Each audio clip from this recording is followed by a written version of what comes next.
नमस्कार, मी विठ्ठल निवृत्ती चिकुंद्रे. गावाकडच्या गप्पा चॅनलमध्ये सर्व प्रेक्षक बंधूंचं स्वागत करतो. व आज अभिमन्यू पवार औसा विधानसभा मतदारसंघ या विधानसभेच्या प्रचारासाठी रोडकरी या नावाने संबोधले जाणारे केंद्रीय मंत्री नितीनजी गडकरी साहेब यांची भव्य अशी सभा पार पडली. या सभेमध्ये गडकरी साहेब यांनी अभिमन्यू पवार यांना आपल्या भविष्यासाठी निवडून द्यावे असे आवाहन केले असून यामध्ये विरोधकांनाही आपलंसं वाटणारे हे नेतृत्व माननीय गडकरी यांनी सर्व देश हितासाठी व आपल्या मराठवाड्याच्या हितासाठी पश्चिम महाराष्ट्रातल्या शेतकरी जसा सशक्त आणि समृद्ध झालेला आहे त्या नियोजनाप्रमाणे या ठिकाणी मराठवाड्यातीलही शेतकरी समृद्ध आणि सशक्त झाला पाहिजे आणि देशात काडीपासून सुद्धा त्या काडीचा उपयोग कसा करता येईल या नियोजनावर उद्योजक दृष्ट्या गडकरी साहेब यांनी भव्य असे मोलाचे या सभेमधून सर्व मतदार बंधूंना आवाहन केलेले असून पुढील मी सर्व गडकरी साहेबांचे भाषण या ठिकाणी आपल्या चॅनलच्या माध्यमातून प्रसारित करीत आहे. तरी सर्व प्रेक्षकांना विनंती करतो की आपल्या चॅनलला लाईक, सबस्क्राईब आणि शेअर करावी ही नम्र विनंती करतो.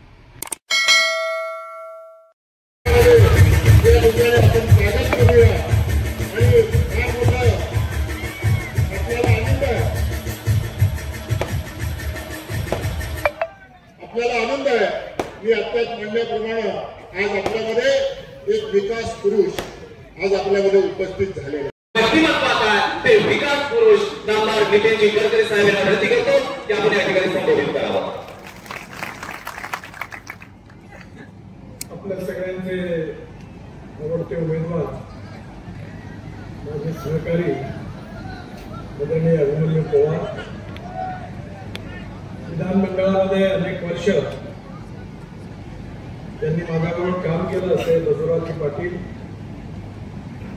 ॲडव्होकेट शिवाजीराव माने, या ठिकाणी राष्ट्रवादीचे प्रमुख सुरेशदादा बिराजदार, लक्ष्मणराव भोसले, संताजी शालूकर, मुकेश्वर वाकरे, सुभाष जाधव, ज्ञानेश्वर वाकडे, सुप्रिया अप्पा उडगे, संतोष गुप्ता, सुधीर पोद्दार, मंचावरील सर्व भारतीय जनता पार्टीचे आणि मित्रपक्ष आणि महायुतीचे सर्व सन्मान्य नेते मंडळी आणि उपस्थित माझ्या बांधवांना आणि भगिनी, 1910 साली रामभाऊ माळगी प्रबोधिनीमध्ये समारोपाच्या प्रशिक्षण कार्यक्रमाला मी आलो होतो मुंबईमध्ये. त्यावेळी उत्कृष्ट कार्यकर्ता म्हणून पुरस्कार हा ज्या व्यक्तीला देण्याची संधी मला त्यावेळेला मिळाली त्या व्यक्तीचं नाव होतं अभिमन्यू पवार.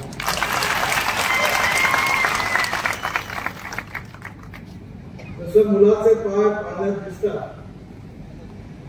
तसं त्याच वेळी मी सांगितलं होतं की अभिमन्यू हा फार चांगला आणि मोठा नेता झाल्याशिवाय कारण कर्तृत्व, नेतृत्व आणि वक्तृत्व या गोष्टी राजकारणामध्ये आवश्यक आहे, पण त्यापेक्षा जनतेच्या समस्यांची जाण असणं आणि केवळ जाण असून चालत नाही, तर ज्या समस्या आहेत त्या समजून त्या कशा सोडवायच्या, त्याच्यावर सोल्युशन कसं काढायचं हे देखील एक तंत्र आहे. म्हणून मला अतिशय आनंद आहे की आमदार म्हणून देखील त्यांनी एवढं उत्तम आणि चांगलं काम केलं की आदरणीय राष्ट्रपतींच्या हस्ते उत्कृष्ट आमदार म्हणून त्यांना पुरस्कार मिळाला. म्हणजे आपला आमदार हा उत्तम कार्यकर्ता आहे, सर्वसामान्यांशी उत्तम संबंध जोपासणारा आहे आणि पांढन रस्त्यापासून तर हायवे पर्यंत जलसंवर्धनापासून तर विकासाच्या प्रत्येक मुद्द्यावर अध्ययन करून जनतेकरता मला जास्त चांगलं काम कसं करता येईल याकरता सातत्याने काम करतात. मी नेहमी म्हणतो की politics is the instrument of socio economic reform. राजकारण हे सामाजिक आर्थिक परिवर्तनाचं प्रभावी उपकरण आहे. पण प्रचलित परिस्थितीमध्ये राजकारणाचा अर्थ केवळ सत्ता काढून झालेला आहे, पावत नाही. पण राजकारण म्हणजे खऱ्या अर्थाने शिक्षण क्षेत्रामध्ये, स्वास्थ्य क्षेत्रामध्ये लोकांची सेवा करणं, विकास करणं, हे खऱ्या अर्थाने जे समाजकारण आहे तेच खरं राजकारण आहे. आणि जे लोक राजकारणामध्ये गोरगरीब जनतेची सेवा करतात, जात पंथ धर्मभाषा विचार न करता सबका साथ, सबका विकास, सबका विश्वास और सबका प्रयास या आधारावर सगळ्या उत्तम काम करतात आणि त्यावर उत्तम मानवीय संबंध जोपासतात, त्या सर्व लोकांमधल्या लोकप्रतिनिधीमध्ये एक महाराष्ट्रामध्ये आगळं वेगळं व्यक्तिमत्व म्हणून मला अतिशय आनंद आहे की अभिमन्यूजींनी आपले नाव ठेवले. एक गोष्ट अभिमन्यूजींनी तुम्हाला सांगतो. मी परवा विमानामध्ये येत होतो, दिल्लीवरून नागपूरला आहे. दरवेळेला पहिल्यांदा लाईनीने लोक प्रत्येक जण माझ्यावर फोटो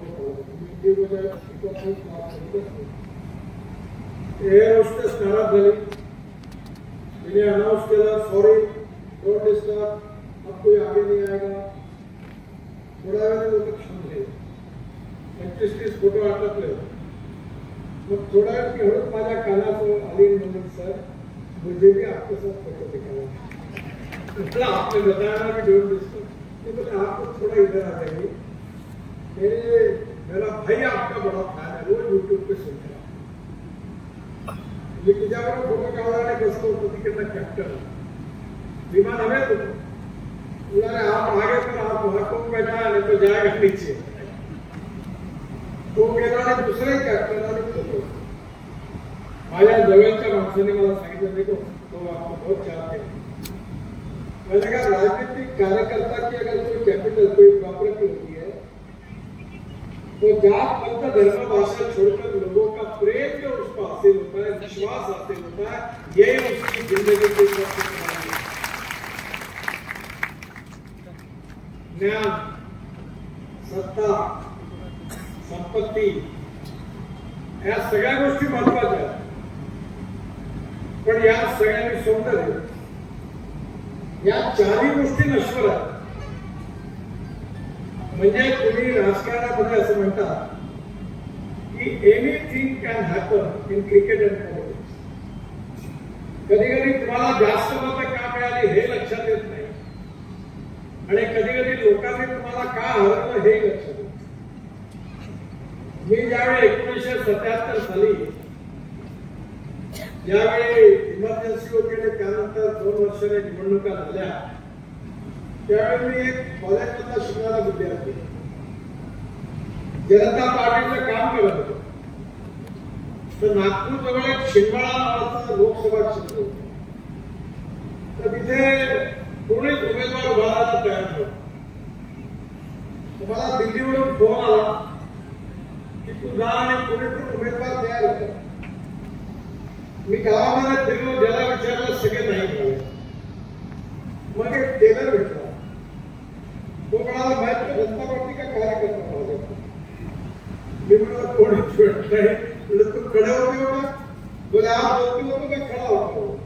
म्हणलं हारोगे. बोले हार गेलो. आणि त्याला मी त्याचं नाव रिकमेंड केलं, तिकीट दिलं आणि तो 1.5 लाख मतांनी निवडून आला.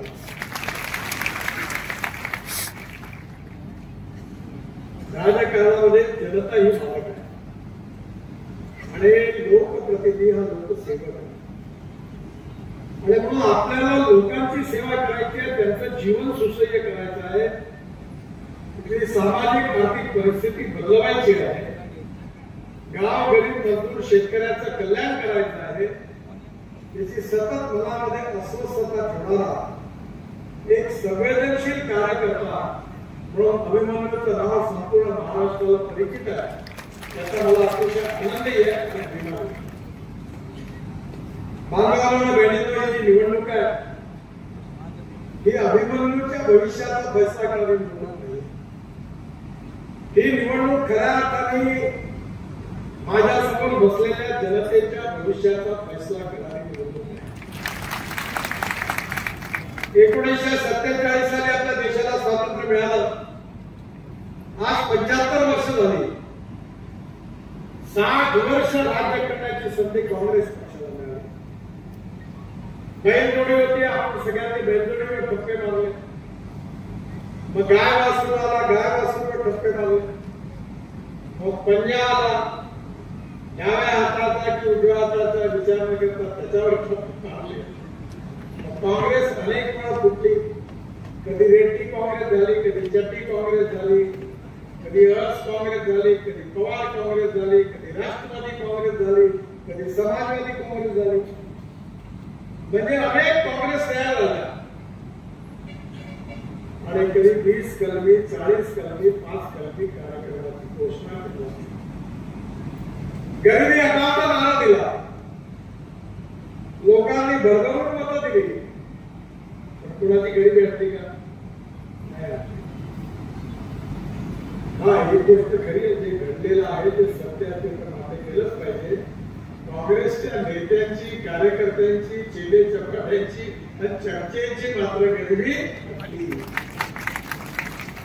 खास लोकांना मेडिकल कॉलेज, कोणाला इंजिनिअरिंग कॉलेज, कोणाला बीएड कॉलेज, कोणाला बीएड कॉलेज आणि कोणाला प्राथमिक शाळा.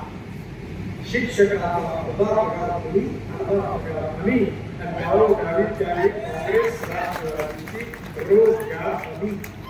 म्हणजे अजित पवारचे दाखवले नाही. त्यामुळे येणाऱ्या काळामध्ये या 7 वर्षामध्ये काँग्रेसची जी नीती होती, काँग्रेसची जी धोरण होती, त्यांनी देशातल्या गाव गरीब मजदूर शेतकऱ्यांचं कल्याण नाही होतं. पंडित जवाहरलाल नेहरूंवर मी टीका नाही करत, पण ते ज्यावेळी प्रधानमंत्री झाले तेव्हा त्यांच्यावर रशियाचा प्रभाव होता. हवाई वाहतूक सरकारने सुरू केली. सोन्याची खाण सरकारने कर्नाटकमध्ये सुरू केली. एवढंच नाही तर लोखंडाचे मोठे मोठे स्टील प्लांट सरकारने सुरू केले. पॉवर प्रोजेक्ट सरकारने सुरू केले. आता मी त्या कमिटीमध्ये आहे. फायनान्स मिनिस्टर एअर इंडियाला 70,000 कोटी रुपयाचा शेवटी आम्ही कागदाच्या गळ्यात. म्हणजे आज लोखंडाच्या स्टीलच्या फॅक्टरी बंद केल्या, हॉटेल काढली बंद केली. आणि एवढाच नाही तर अनेक पॉवर प्रोजेक्टची प्रारंभ. पण ज्यावेळी मी महाराष्ट्रामध्ये मंत्री झालो तेव्हा मी ठरवलं की आपण सगळ्यात जास्त काम खेड्यात केलं. महाराष्ट्राने गावाला जोडलं पाहिजे. त्यावेळी महाराष्ट्रामध्ये मुंबईमध्ये 55 उड्डाण पूल होण्याची योजना तयार केली. मुंबई पुणे एक्सप्रेस हायवेची योजना तयार केली आणि वरळी बारा सिटिंग प्रोजेक्ट, तिन्ही प्रोजेक्ट सुरू करण्याची मला संधी मिळाली. तर माझ्या लक्षात आलं की मी जर सरकारच्या बजेटमधून पैसा खर्च केला तर पुढले 5 वर्ष मी महाराष्ट्रातल्या खेड्यात जाणाऱ्या रस्त्याकडे एकही पैसा खर्च केला. आणि म्हणून मी बीड ऑपरेटेड ट्रान्सफर, BOT, याचा जन्म झाला. पहिला मुंबई पुणे एक्सप्रेस आहे, वरळी मार्ग सेलिंग प्रोजेक्ट 55 उद्यानातून मी जनतेच्या पैशातून कॅपिटल मार्केटमध्ये कर्ज घेतो. शैक्षणिकदृष्ट्या मागासलेल्या अनेक आदिवासी तहसीलमध्ये पेंगार सारख्या, गडचिरोली सारख्या आणि अनेक 16,000 खेड्यांना सगळं बजेट मजबूत रस्त्याने जोडण्याकरता. खरं म्हणजे आपली प्रायोरिटी काँग्रेसची चुकली. आणि म्हणून खऱ्या अर्थाने त्यावेळी काँग्रेस पक्षाने सिंचनाला प्राधान्य दिलं असतं. आज पुरामुळे आपलं एवढं नुकसान होतं, आपलं पाणी समुद्रामध्ये वाहून गेलं. मी ज्यावेळी वॉटर रिसोर्सेस मंत्री होतो त्यावेळी आंध्र प्रदेशमध्ये कोलाराला 60,000 कोटी रुपयाचं मोठं धरण बांधायला परवानगी दिली, पैसे दिले, आज ते पूर्ण होतं.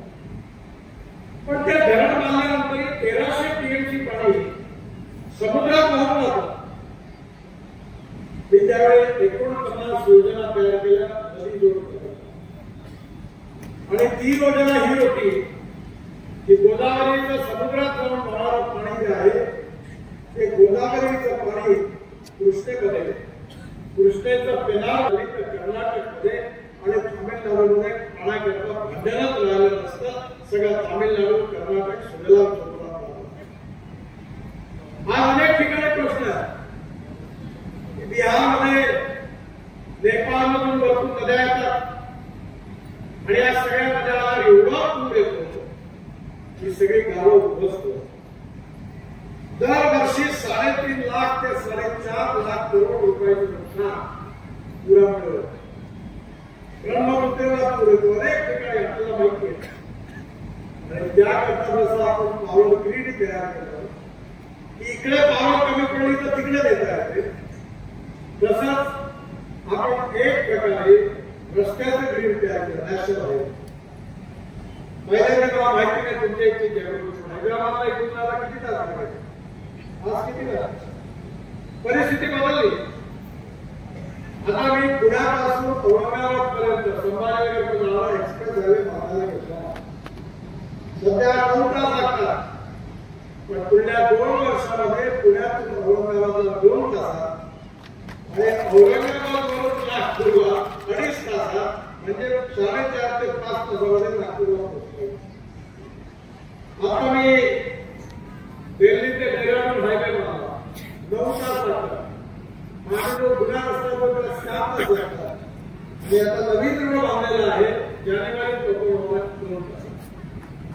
मी डिक्लेअर केलं की दिल्ली ते डेहराडून, दिल्ली ते चंदीगड, दिल्ली ते जयपूर आणि दिल्ली टू अमृतसर या विमान सेवा पुढल्या जानेवारी पासून बंद होणार.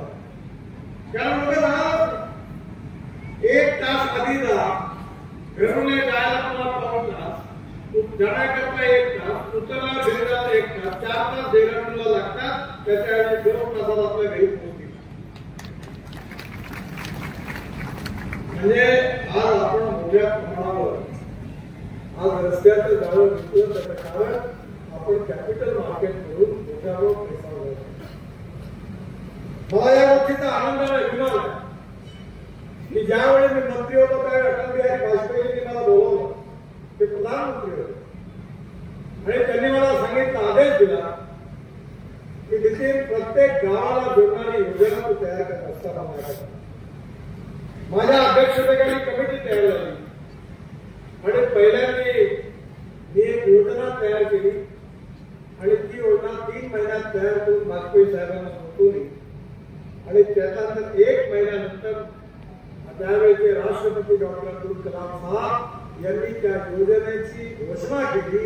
त्या योजनेचं नाव होतं प्रधानमंत्री ग्राम सडक योजना. तुमच्याही भागात अनेक गावाचे रस्ते झाले असतील तर ते प्रधानमंत्री ग्राम सडक योजनेमध्ये झाले.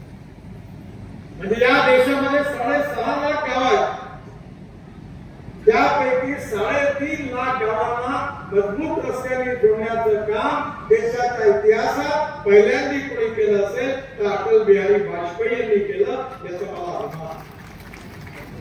पण माझ्या मनात प्रश्न आहे, हे जर पंडित जवाहरलाल नेहरूंनी जर निवडून आल्यानंतर याला प्रायोरिटी दिली असती, गावात रस्ते झाले असते, गावातला शेतमाल, दूध, भाजीपाला शहरात गेला असता, कशाला शेतकऱ्यांनी आत्महत्या केली.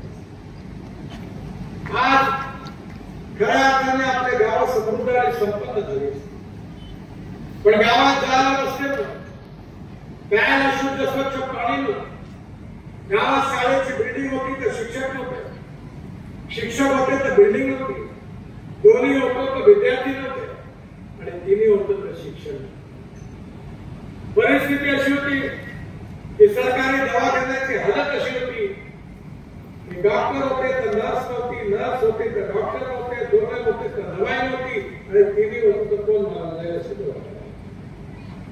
मी लॉच्या प्रथम वर्षाला शिकत होतो. मला वाटतं की काम देऊ शिकलो. मी बँकेतून कर्ज घेतलं, बँक ऑफ महाराष्ट्र 6 गाई घेतल्या, 2 म्हशी घेतल्या. पहिल्या वेतनाला सगळ्या दूध मिळत होतं. काही आपल्या मुलांना जेव्हा गरम ठेवायची वेळ आता काय करत, जेव्हा गाय गरम व्हायची हेला थंड पडत, हेला जेव्हा गरम व्हायचा काय गरम होत, आणि दोघंही असतील तेव्हा तो गावात टाकणार. शेवटी डेअरीचा बँड बाजा वाजला आणि गाय हे असं केलं होतं. कारण काँग्रेसच्या 60 वर्षाच्या काळात गावाकडे लक्ष दिलं, गावाच्या तरुण मुलाच्या हाताला काम मिळालं पाहिजे याला प्राधान्य मिळालं. कापूस स्वस्त आहे, कापड महाग, गहू स्वस्त आहे, ब्रेड बिस्किट महाग. आज आपल्या इथे 17 टमाटर स्वस्त आहे, ऊस महाग आहे. शरद जोशी शेतकरी संघटनेचे नेते होते, फार चांगले विचार त्यांनी मांडले. त्यांनी सांगितलं की आपण ग्लोबल इकॉनॉमीमध्ये आहोत. आज आपल्यामध्ये शेतमालाचा भाव ठरवण्याचा अधिकार आपल्याला नाही. मकाचा भाव अमेरिकेत ठरतो, सोयाबीनचा भाव अर्जेंटिनात ठरतो, साखरेचा भाव ब्राझीलमध्ये ठरतो. आणि 1 वर्षात गाडी कधी बंद पडली नाही, कधी धूर निघाला नाही, प्रदूषण शून्य, शेतकरी खुश. हा सगळा जर इथेनॉल नसतं आज मराठवाड्यातल्या आणि पश्चिम महाराष्ट्रातल्या शेतकऱ्याची काय हालत झाली असती मला सांगा. दिवाळा पेटला असतो. कारण साखर कारखाना प्रॉफिट मध्येच नाहीये. 100 रुपयाचा रॉ मटेरियल घेऊन 95 रुपयाचा फिनिश प्रोडक्ट विकणं हा धंदा कधीच फायदा होऊ शकतो. तुम्ही पाठवा नावं सुरेश मी नेहमी सांगतो त्याचा मागच्या जन्मी पाक करतो तो भाटकात 2 कामं करतो. कारण पाप भरावं लागतं त्याला. एक तर तो वर्तमानपत्र सुरू करतो, नाही तो साखर कारखाना करतो. पण तुमच्याकडे सुझुकीची, हुंडाईची या सगळ्या गाड्या इथेनॉलवर येणार आहे. आणि आता तर मी इथेनॉलवरचा ट्रॅक्टर आणि सीएनजी वरचा ट्रॅक्टर लॉन्च करा. आता तुमची बचत किती होती? इलेक्ट्रिकची गाडी आणली, इलेक्ट्रिकच्या बसेस आणल्या, इलेक्ट्रिकच्या स्कूटर आणल्या, ई रिक्षा आणली. 1.5 कोटी लोक माणसाला चिटण्याचं काम करत होते. एक अमानवीय प्रथा होती. मी नेहमी म्हणायचो दीनदयाल उपाध्याय असं म्हणायचे की मी आयुष्यात त्या रिक्षामध्ये बसणार नाही. हे किती मोठं शोषण. राममनोहर लोहिया म्हणायचे की ज्या दिवशी प्रथा बंद होईल त्या तो दिवस या देशाचा सुवर्णाक्षराने लिहिणारा दिवस. मला आनंद आहे या 1.5 कोटी लोकांमध्ये 70% लोक मुस्लिम समाजातले आणि दलित समाजातले. देशाच्या कानाकोपऱ्यामध्ये सायकल रिक्षावर माणसं चिटण्याचं काम सुरू होतं आणि बंगाल झारखंडमध्ये आपल्या खांद्यावर दूध देऊन बैल घेतो तसं माणसाला चिटण्याचं काम. मेकॅनिक ही रिक्षा आली, ही कार आली.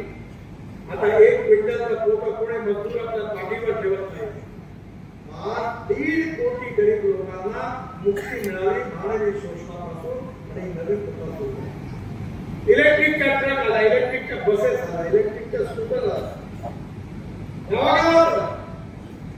कारण टेक्नॉलॉजी बदलली आणि त्यामुळे येणाऱ्या काळामध्ये आता हा शेतकरी अन्नदाता ऊर्जादाता झाला, ऊर्जादाता इंधनदाता झाला. आणि आता कणसापासून म्हणजे राईस क्रॉप, पराठ्यापासून 400 प्रोजेक्ट सुरू झाले.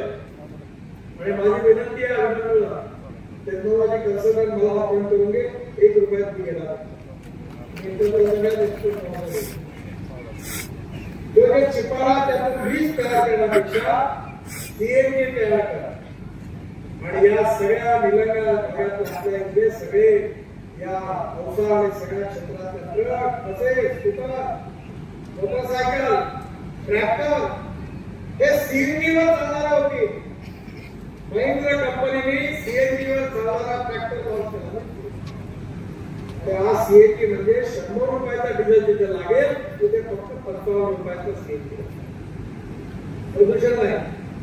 आणि मी आता बजाज कंपनीची 2 व्हीलर मोटरसायकल पुण्यात 2 महिन्यापूर्वी लॉन्च केली. त्यात त्यांनी मला सांगितलं की 1 किलोमीटर पेट्रोलची मोटरसायकल बजाजची जेव्हा चालते तेव्हा 2 रुपये 25 पैसे खर्च येतो. आणि ज्यावेळी मोटरसायकल सीएनजी वर चालते ते 1 रुपये किलोमीटर करते, म्हणजे बचत. आणि सगळ्या पुराच्या पराठ्या ज्वारीची फळं तुझाचं टिपाळ हे सगळं त्या बायोगॅसमध्ये टाकून त्यातून मिथेन तयार करायचं आणि मिथेनमधून सीएनजी तयार करायचं. या मगाशी आता संभाजीनगर मतदारसंघात पूर पाहिजे. मी म्हटलं माझ्याकडे तुला बघायला तुम्ही आपण फोटो बघता 6 फूट पूर आहे, 6 फूट. कारण मी कारखान्यामध्ये सुरक्षा प्रेसवर्क, पेंट आणि इंडियन ऑइलचं कल्चर भेटायला लागते त्याच्यावर 50,000 खत आहे. द्रोणमधून स्प्रे करतो. हे जे युरिया आणि मिश्रखत आपण हाताने फेकतो 75% वेस्ट होतो, पण आपण द्रोणमध्ये स्प्रे केलं तर 25% वेस्ट होतो आणि 75% तयार होतो. केसापासून अमिनो ऍसिड तयार करतो. अभिमन्यू मला स्वतःला माझ्याकडे एका एकरामध्ये 88 टन झाला, 10 एकरात 880 टन झाला. टेक्नॉलॉजी बदलली. आता मी रशियामधून ऑर्गॅनिक कार्बन आणला. जसं माणसाला ऑक्सिजनची गरज असते तसं आपल्या पिकाला ऑर्गॅनिक कार्बनची गरज असते. ज्या ठिकाणी 0.85 ऑर्गॅनिक कार्बन आहे तिथे 100 टन झाला आणि ज्या ठिकाणी 0.35 आहे तिथे 30 ते 40 टन. त्यामुळे येणाऱ्या काळात प्रयोग केले पाहिजे आणि त्यामध्ये आपल्याला शेतकऱ्याचं उत्पादन वाढवलं. तो महत्वाचा प्रश्न अभिनंदनने काढला तो म्हणजे आपला आत्मा म्हणजे प्राणी आहे. आणि माझ्यावर विश्वास नेत्यावर मला 9 डॉक्टरेट मिळाले आणि त्यातल्या 5 डॉक्टरेट कृषी विज्ञानाला मिळाला. परभणी विद्यापीठ मिळाला, पंजाबराव कृषी विद्यापीठाचे मिळाले, महात्मा ज्योतिबा फुले विद्यापीठाचे मिळाले, बाबासाहेब आंबेडकर विद्यापीठाचे मिळाले आणि भारतातल्या अनेक युनिव्हर्सिटी मिळाल्या. त्यातल्या पाण्यावर मी काम करतोय. हा सोपी काम येण्याच्या जेवढे काम सुरू आहेत कशात मी फुकट करून देतो. तुमच्या नदी नाल्यांचं खोलीकरण वृद्धीकरण करून देतो. तुमच्या तलावाची माती मुक्त केलं देतो. तुम्ही शेतकऱ्यांनी परवानगी दिली ते घर बांधून देतो. मी 1000 अप्रूव्ह करावा बांधून देतो. परभणी विद्यापीठात बांधले, अकोला विद्यापीठात 36 कवा बांधले, बुलढाणा ते अजिंठा 16,000 धनगर समाजाचे लोक गाव सोडून आलेले आहेत. आता सगळीकडे मी माझ्यावरती बोलतो का माझ्याकडे उन्हाळ्यामध्ये भात घेण्यात 1 तास लागतो. मी त्या ठिकाणी नदीचं खोलीकरण वृद्धीकरण केलं, वॉटर कन्झर्वेशन केलं आणि आज माझ्याकडे 7.5 पॉवरचे भारत सरकारच्या योजनेचे 3 सोलर पंप आहे आणि 8 तास आता महाराष्ट्र सरकारच्या विजेची गरज नाही. आणि आज माझ्याकडे 7 एकर जमीन आहे.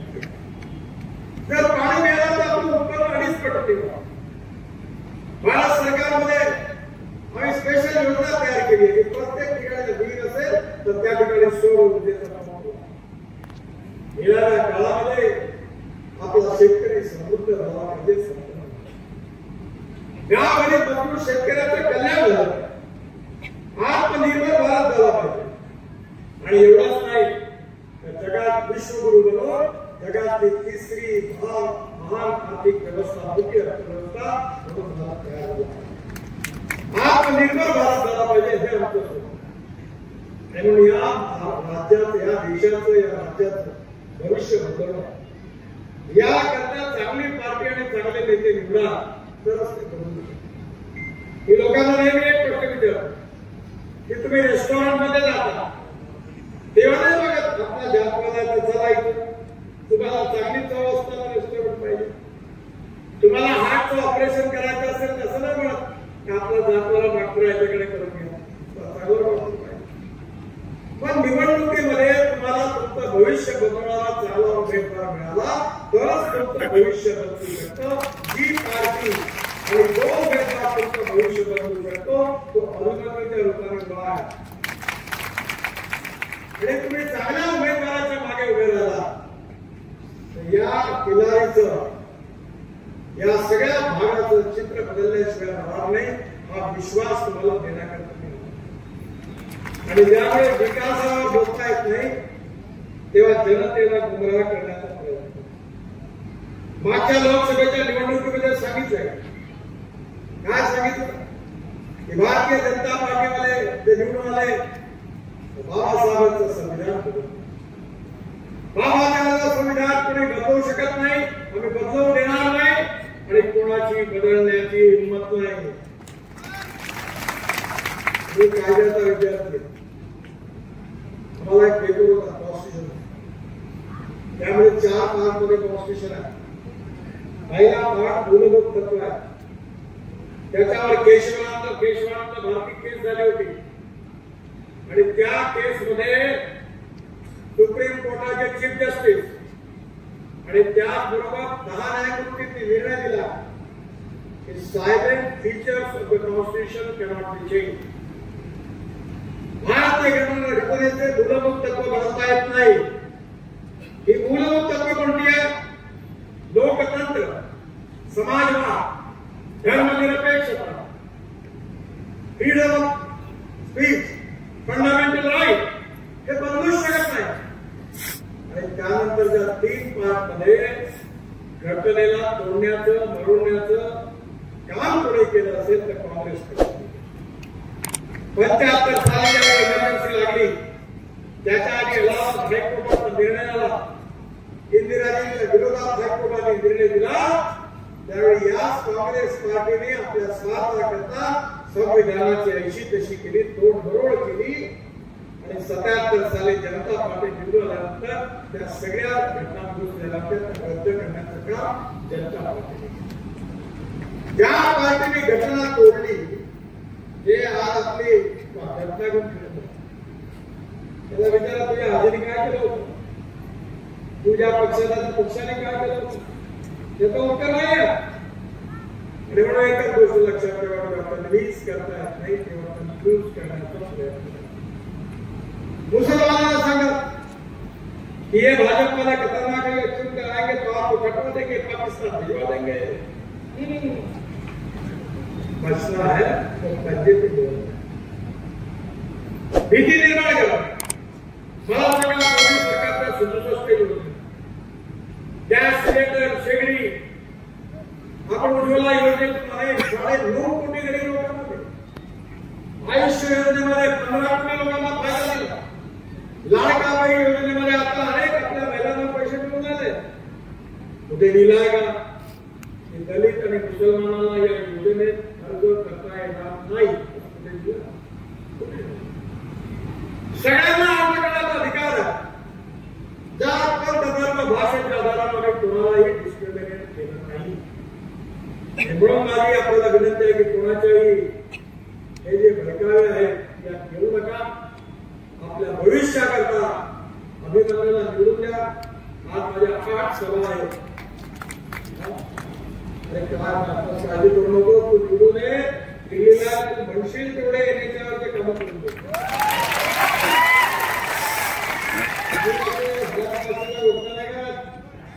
लाखों में बात करता हूँ, जो बोलता हूँ वही करता हूँ. कोई माइकल लाल मुझे नहीं पूछ सकता कि आपने घोषणा क्यों काम कागज पे फक्त मी तुझे सगळे काम करून दे असा विश्वास तुझ्या वतीने जनतेला दे. आपण अभिनंदनला निवडून द्या, प्रचंड मताने निवडून द्या आणि एक कर्तृत्ववान कार्यसम्राट तुमचं भविष्य बदलण्याची ताकद असणारा नेत्याला आमदार बनवा. मला विश्वास आहे की आपल्या भागाचं भविष्य आणि चित्र बदलल्याशिवाय राहणार नाही. म्हणून त्याला भक्कम समर्थन द्या अशी विनंती करतो आणि माझं भाषण संपवतो. भारत माता की जय, भारत माता की जय, भारत माता की जय.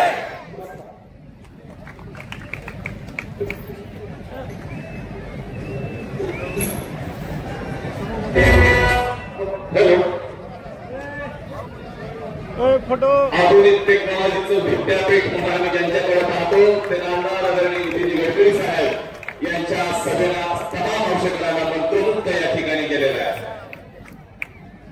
व्हिजन मिशन कसं असावं तर ते आदरणीय गडकरी साहेबांसारखं असावं. मी या ठिकाणी सभेला आलेल्या सर्व